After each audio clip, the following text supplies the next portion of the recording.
विजय भाई केवल एक तरफ से बताइए, आखिर तुम्हारे साथ में क्या हुआ था कल, क्या देखा आपने? मैं एक बार हाथ जोड़ना चाहता हूं और अपने देश के 100 करोड़ या 110 करोड़ लोग हैं ना भाई, मैं तुम्हारे पैर छूना चाहता हूं भाई। तुम्हारे चरण अगर इस देश में है तो भैया मैं पैर छूना चाहता हूं। अगर तुम हिंदू हो ना तो अपने आप को इन मुसलमानों से बचा लो। ये सब एक हैं, मैं खुल के बोल रहा हूं, ये सब मुसलमान एक हैं। कोई मुसलमान बोले कि मैं ये हूं, मैं वो हूं, मैं इंसानियत नहीं।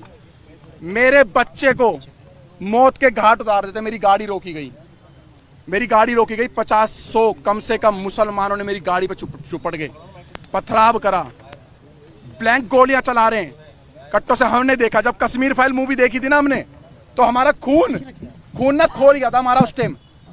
लेकिन जब हमारे ऊपर भी थी ना, तो मुझे पता है मैंने उस नन्हे से 1.5 साल के बच्चे को कैसे बचाया है।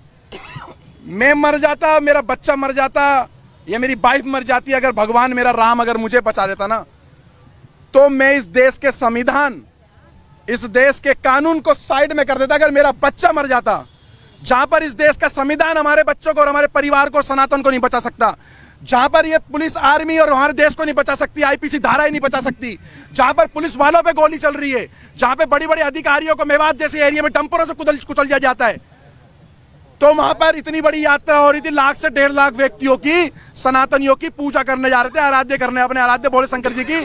तो वहां पर आर्मी कहां गई, आपकी पुलिस प्रोटेक्शन कहां गई? 500 पुलिस वालों से 1.5 लाख बंदों की सुरक्षा आप करवा रहे थे। 2 से 3 दिन पहले से उन्होंने चैलेंज कर रखा था, बरगली चौक पे जो आएगा मौत के घाट उतारेंगे। ऐसी वीडियो। बताइए, जो पत्थरबाज थे वो पसबंदा थे या अशरफ थे? वो सारे मुसलमान थे। आप पसबंदा असबंदा नहीं होता जी भाई साहब। कब तब आप राजनीति करोगे? गुजर, जाट, बावन, दलितों को वहां पर ऐसा दौड़ा करके मारा जा रहा था। औरतों का मांग का संदूर देख करके पत्थर मारा जा रहा था औरतों के मुंह पे। हाथ पे कलावा देख के, हाथ पे तरसूल देख करके हाथ काटे जा रहे थे वहां पर। हमारी गाड़ियों पे बजरंग दल लिखा या कुछ लिखा हुआ, कोई झंडा लगा हुआ था, उसको टारगेट बना करके मारा जा रहा था। प्री प्लान था, पूरा प्री प्लान था, पूरा प्री प्लान। 30 तारीख को फरीदाबाद के अंदर, मैं कह रहा हूं 100 में से 90% मुसलमानों की दुकानें बंद थी, मीट की और बिरयानियों की, क्योंकि इनको इनके मौलाना द्वारा एक आदेश हो रखा था मुसलमानों को कि हिंदू जा रहे हैं मेवात, और आज ऐसी जगह पे जा रहे हैं कि जहां पर हिंदू लाख हो जाएगा और 50,000 से ज्यादा हिंदुओं का मौत की घाट उतारा जाएगा। मैं आपको सच बता रहा हूं, मैं कोई आपको झूठ नहीं बता रहा। जब मेरी गाड़ी में आप गाड़ी में कितने लोग थे, आप किस तरीके से, कितने बजे की गाड़ी में हम 7, अचानक क्या हुआ वो बताइए। हम लोग 7 से 8 जने थे। जैसे ही हम लोग बरगली चौक वाले रोड पे जैसे ही हम लोग आगे की तरफ बढ़ते हैं, तो हमें दिखता है कि कुछ लोग बाइक के पास खड़े हैं, 6-7 बंदे बाइक ठीक कर रहे हैं। हमें थोड़ा सा शंका हुई कि 6-7 बंदे बाइक ठीक कर रहे हैं। आगे एक ऑटो, कम से कम 10-15 बंदे ऑटो ठीक करने में लग रहे हैं। एक ट्रक, एक डंपर के आगे उन्होंने बाइक को लिटा रखा और ट्रक वाले की गरवान पकड़ रखी है। सब एक प्री प्लान था कि एक हवा बना रहा था कि भाई लगे किसी को कि हम लोग ये हादसे में खड़े हुए, लेकिन वो हादसे में नहीं थे। वो पूरा एक फ्रेम बना करके घेरने की इंतजार करते, जितने अंदर जा रहे हैं जाने दो। उसके बाद एक एक की लाश वहां से निकलती, एक एक की लाश वहां से निकलती। और हिंदुस्तान के अंदर ऐसा हो गया कि जैसे आज से कम 20-30 साल, 25 साल, 50 साल पहले अमरनाथ की यात्रा में होता होगा या हुआ है, या जैसे कश्मीर के अंदर हुआ है, जैसे कलकत्ता में हुआ है, कर्नाटक में हुआ है, केरल में हुआ है।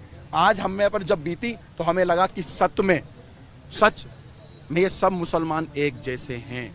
आज मुसलमानों को रोडों पे उतरना चाहिए।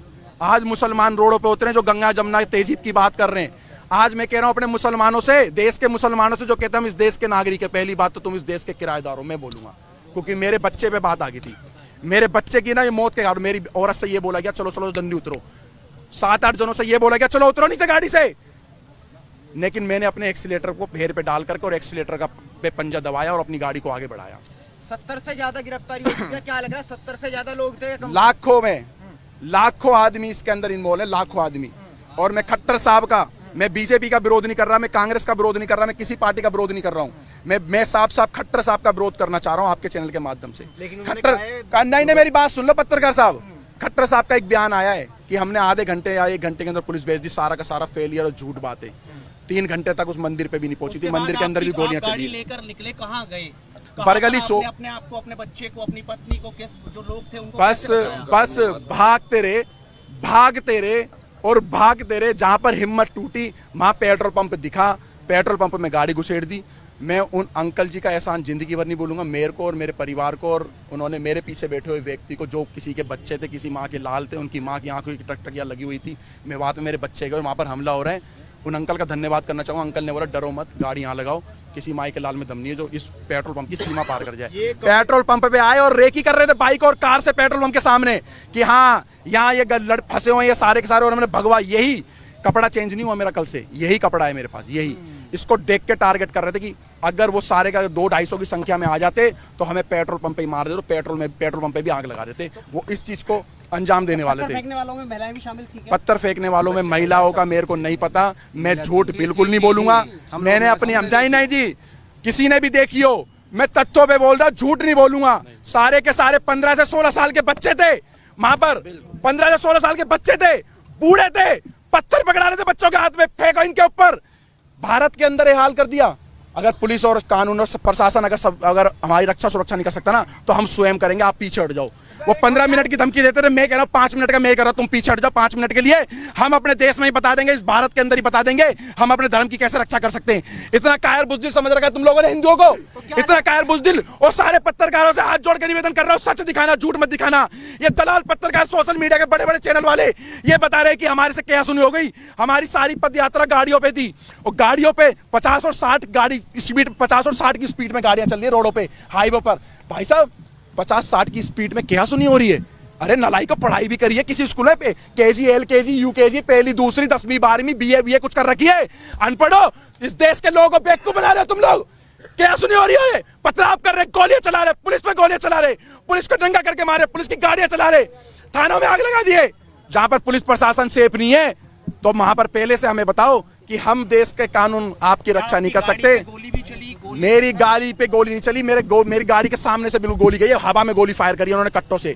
और ऐसे ऐसे वेपन उनके हाथ में थे, जो दिल्ली पुलिस के भी हाथ में ऐसे हथियार नहीं थे। आर्मी वालों के पास भी नहीं होंगे। मैं कहा दिल्ली पुलिस, हरियाणा पुलिस के हाथ में ऐसे हथियार नहीं थे, इतने बड़े सारे के सारे में बात वायलेंस हुई है, ये पूरी फंडित थी, ये 4 पूरी की पूरी, ये पूरे के पूरे प्री प्लान के हिसाब से, फ्रेम के हिसाब से। और मैं अभी भी कहना चाहता हूं, अगर तुम्हारे अगल बगल में कोई मुसलमान किराए पे रहता है, कोई भी है, पूरा बाइकआउट करो, बहिष्कार करो, उनसे किराए पे कमरा खाली करवाओ, क्योंकि सबके सब एक हैं। अब क्या मांग है? उनकी मंशा क्या थी? उनकी मंशा ये थी, मारना चाहते तो सवेरे 5 बजे यात्रा चालू थी, 5 बजे भी पथराव कर सकते थे। उनकी मंशा ये थी, जितने अंदर घुस रहे हैं, जितने अंदर जा रहे हैं, जाने दो, उसके बाद इनकी लाशें निकालेंगे।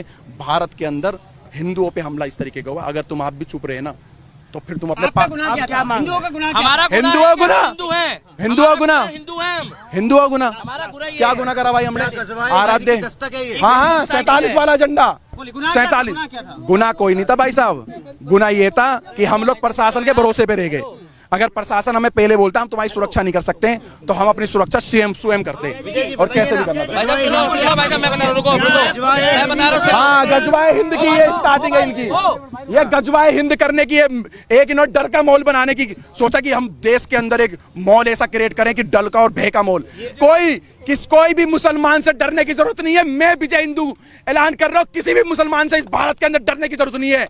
किसी भी मुसलमान से, आपके बगल में 100 मुसलमान रहते हो, लाख मुसलमान रहते हो, डट के ही लड़ना है।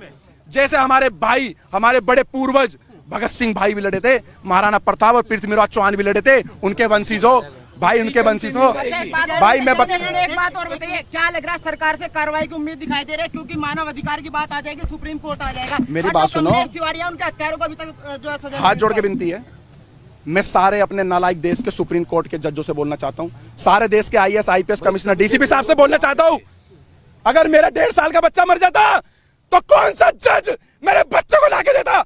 आओ बताओ मेरे को, विजय हिंदू को बताओ, कौन सा जज आता मेरे बच्चों को मेरे को लौटाता? 1.5 साल के बच्चे को मौत के घाट उतार देते, तो मैं भी प्रशासन और संविधान को साइड में करके और चाहे मेरी जान चले जाती, मेरे बच्चे पे पथराव कर रहे थे ये लोग। जो महिलाएं फंसी हुई थी उनकी जांच, महिलाओं पे गोली चलाई गई है, महिलाओं पे डंडे मारे गए, पत्थर मारे गए, महिलाओं के मुंह पे पत्थर मारे गए। मेरे पे नहीं, इस बात नहीं है, यह मेवात जैसी घटना के बाद नहीं है, मेवात जैसी घटना के बाद नहीं है। देखिए भाई साहब, देखिए सारे सवाल मैं आपको बता देता हूँ, शुरुआत कहाँ से हुई है। हम फरीदाबाद से जब निकले हैं अपने वाहन से, इनकी गाड़ी हमारे से आधा घंटा लगभग पीछे थी, आधे से पौन घंटा, किलोमीटर के हिसाब से नहीं बता सकता, मगर जिस समय हम लोग वहां से जा रहे थे, रास्ते में हमारी गाड़ी के पीछे 2-3 बाइक वाले लगातार चल रहे थे, जो फरीदाबाद से नूह और मेवात तक थे। हमें शक तो हो रहा था कि शायद हमारा पीछा करा जा रहा है, हमारी रेकी हो रही है। हमारी किसी भी टीम के पास किसी तरीके का कोई भी ऐसा सामान और ऐसी चीजें नहीं थी। अगर होती तो हमारे पास महिलाओं और बच्चों को हम नहीं लेके जाते। केवल शोभा यात्रा थी, जो पिछले कई वर्षों से वहां पर शोभा यात्रा चलाई जा रही है, और शोभा यात्रा में जल चढ़ाया जाता है, पूजा पाठ करी जाती है, और उसके बाद उन मंदिरों से अपने अपने स्थान वापस जाया जाता है। मगर वहां पर जिस तरीके से भीड़ थी, सबके कानों में छोटे वाले वो ईयरबड लगे थे। हमारी बाइकों के साथ भी जब हमारी बाइकें रुकी है, कुछ काफिले में 4-5 गाड़ियां रुकी है, हमारी गाड़ियों के साथ एक बाइक वाला रुक के गया है, जिसने ये बताया है, वहां पर सबने देखा है कि कुछ लोग यहाँ भी रुक गए हैं, भेजो। जब हमारे को बोला गया कि ना तो आप यहाँ से निकल जाओ, पीछे पत्थरबाजी हो चुकी है, और मेरे पास एक वीडियो भी है, जब हम लोग वहां से निकले हैं, मैं अभी वो क्लिप नहीं दिखा पा रहा मोबाइल में, उस वीडियो में उस व्यक्ति ने साफ बताया कि सर यहाँ से आप चले जाओ, वहां पर प्लान बन चुका है कि कुछ लोग आगे फंसे हुए हैं, वो आ रहे हैं। और वो व्यक्ति ने खुल के बताया, मगर मेरी बाइक का नंबर मत दिखाओ। दूसरी बात यह है, हमारे आसपास से पत्थरबाजी हुई है, वहां पर बुजुर्गों ने चलाए हैं, महिलाओं ने चलाए हैं। सबसे बड़ी बात यह है कि ये बच्चों को पहले टारगेट करते हैं, छोटे बच्चों को आगे लाते हैं, जिससे उनकी जमानत हो जाए, उनको जज के आगे पेश करके ये दिखाया जाए कि ये एक बच्चा है, ये बालक है, ये भावनाओं में आकर अपनी सुरक्षा में फेंकना शुरू कर चुका है। 4 दिन पहले से वहां पर पोस्ट चल रही थी कि इनको मेवात की धरती में पैर रख के दिखाओ, हम तुम्हारे बाप के नौकर नहीं है। मेवात को ये दिखाना चाहते हैं, कहते हैं हिंदुस्तानियों तुम वापस जाओ, मेवात हमारा है। हिंदुस्तान, मेरे को क्या पता पत्रकार कहाँ से आए, आपको पता कहाँ से आए पत्थर? आप बताइए। मुझे क्या पता कहाँ से आए, कैसे पत्र, इसी पत्रकारिता के चक्कर में जो है ना मजाक बनाए हुए, एक बार रुक जाओ भाई साहब, इसी पत्रकारिता के चक्कर में पत्थर उनकी छत पे थे, तो मुझे क्या पता किसका लेंटर तोड़ के लेकर आए वो। 4थी मंजिल से पत्थर कहां जाएंगे, कौन एक ईंट उठा के 4थी मंजिल में जा रहा है? बाइक का शोरूम लूटा जा रहा है, हिंदुओं की दुकानों को टारगेट किया जा रहा है, और केवल वहां पर जब दिख रहे हैं मुसलमान, एक जगह कहा जाता है मुस्कुराइए आप लखनऊ में हैं, और एक जगह कहा जाता है बच के रहिए आप मेवात की नगरी में हो। ये फर्क देखा जा रहा है। पूरी तरह से फेलियर था, बिल्कुल फेलियर था। अगर अनिल विज की वहां पर 700 पुलिस थी, 700 पुलिस उन्होंने बताया है, उनके हाथ में हथियार थे जो सरकारी होते हैं संवैधानिक तौर पे, वो सारे बेकार थे, बोकस थे, कहीं कोई लाठीचार्ज नहीं हुआ, वो मूक दर्शक थे। आपके पास वीडियो क्लिप है, आप देखिए। और अगर ये लोग वहां डटकर खड़े नहीं रहते, हिंदू, ये वहां लड़ने नहीं गए थे, ये पूजा पाठ करने गए थे, जितने हमारे सनातनी भाई है, इनका बहुत बुरा हाल होता। और मैं आपको गारंटी दे रहा हूं, जो सरकारी आंकड़े अभी आ रहे हैं, वो सरकारी आंकड़े ठीक नहीं है। अच्छा, घटना का सारा ठीकरा मोनू मानेसर पर फोड़ा जा रहा है। वो तो बोलने को तो मोनू मानेसर पे ठीकरा कश्मीर का भी फोड़ दो, फिर अगर मोनू मानेसर ने करा तो पश्चिम बंगाल में भी फोड़ो, हरियाणा में भी फोड़ो, उत्तर प्रदेश में भी फोड़ो, और आपका क्या नाम है जो मणिपुर में घटना हुई उसके लिए भी बोल दो। मोनू मानेसर का उस घटना से क्या लेना था? ना मोनू मानेसर हमारे साथ था, और ना हमारा सनातनी होने के नाते उस समय कोई मतलब था। हमारा मतलब केवल इतना था कि एक शोभा यात्रा थी, जिस तरीके से मुहर्रम में सारे मुस्लिम एक होकर, जब यहाँ पर इन्होंने खुद नागलोई में दंगा करा, वहां कौन मोनू मानेसर था? वहां कौन सी आरएसएस की साजिश थी? वहां किसने बोला कि मोनू मानेसर का नाम लिया गया? अरे वो तो आपस में ही भिड़ गए। और भाई साहब, कलाम की सोच वाले हिंदुस्तान में मुस्लिम घट गए हैं, कसाब की सोच वाले बढ़ गए हैं। लिख के ले लो, 2024 में अगर मैं अभी भी कह रहा हूं कि बीजेपी को वोट मत दो, केवल उस व्यक्ति को वोट दो जो हमारे धर्म के लिए, क्या कर रहे हो भाई, जो हमारे धर्म के लिए बात करे, जो हमारे धर्म के लिए बात करे, जो सनातन धर्म के लिए बात करे। आज उत्तर प्रदेश में हिंदू की बेटी हो, मुसलमान की हो, सिख की हो, ईसाई की हो, 3 दिन पहले मुझे खुशी हुई कि अगर वहां पर कांवड़ यात्रा के दौरान भी कांवड़ियों ने कुछ उपद्रव मचाया, तो योगी मॉडल ने वहां पर उनके ऊपर भी कार्रवाई करी है। विकास दुबे कौन जाति का था? वो एक धर्म सनातनी था, हम लोगों ने कोई विरोध नहीं करा। मगर दुनिया जानती है, जब अतीक अहमद मारा गया, अतीक अहमद के साथ जो कांड हुआ, हमें नहीं मालूम किसने करा, तब इन्होंने क्या बोला कि वो शहीद हो गया। तब इन्होंने क्या बोला कि भैया वो हमारा बंदा था। इन्होंने तुरंत सपोर्ट करी। और मैं अब भी कहता हूं, अगर जुनैद के जो भी हत्यारे हैं, जुनैद और नासीन के जो भी हत्यारे हैं, उनको फांसी हो, चाहे वो हिंदू हो, मुस्लिम हो, सिख हो, ईसाई हो, क्योंकि ये खुद बोलते हैं अपराधी का कोई धर्म नहीं होता। तो हम भी कह रहे हैं अपराधी का कोई धर्म नहीं होता। अगर वो राजस्थान पुलिस ने मोनू मानेसर को क्लीन चिट दे दी, तो मोनू मानेसर की जो क्लीन चिट देने वाली सरकार है, वो तो राजस्थान की कांग्रेस की है। हमारी मांग एक ही है, 2024 में मुझे नहीं लगता कि बीजेपी की सरकार वहां पर खट्टर सरकार आएगी अगर वहां पर बुलडोजर नहीं चला योगी बाबा वाला कि इधर गड़बड़ हुई, इधर ना तारीख ना सुनवाई, वही फैसला। हमें चाहिए योगी मॉडल, हमें चाहिए बुलडोजर मॉडल और हमें चाहिए योगी बाबा वाला प्रोटोकॉल। और हरियाणा करवाना चाहते हैं। मेवात कौन बोल रहा खाली करने? उत्तर प्रदेश खाली हो गया पत्रकार महोदय। उत्तर एक मिनट रुके, एक मिनट मेरे को बोलने दो। उत्तर प्रदेश खाली हो गया। कौन मुसलमान परेशान है उत्तर प्रदेश में? कितने मुसलमान भागे वहां से? भाई साहब पत्रकार हो, अपने मुंह से जवाब दो, कितने भागे वहां से? एक भी मुस्लिम नहीं भागा है, कमा के खा रहा है। मगर फर्क इतना है कि यहाँ वाले पत्थर चला रहे हैं और वहाँ वाले डर के मारे फूल चला रहे हैं। लोग तो कहते हैं भारत का मुसलमान डरा हुआ है, इतना डरा हुआ है मुसलमान। हाँ, डॉक्टर बन रहे हैं, इंजीनियर बन रहे हैं, आईपीएस बन रहे हैं, पुलिस वाले बन रहे हैं, सीआरपीएफ में जा रहे हैं, आर्मी में जा रहे हैं और इतने डरे हुए हैं कि करते करते में 30% आबादी हो गई। बच्चे पैदा भी डर डर के कर रहे हैं क्या ये लोग? क्या डर के खौफ में बच्चे पैदा होते हैं? कैसे पुलिस कब आई? पुलिस तो वहां थी। अरे कैसी बातें कर रहे हो? पुलिस तो हमारे सामने थी।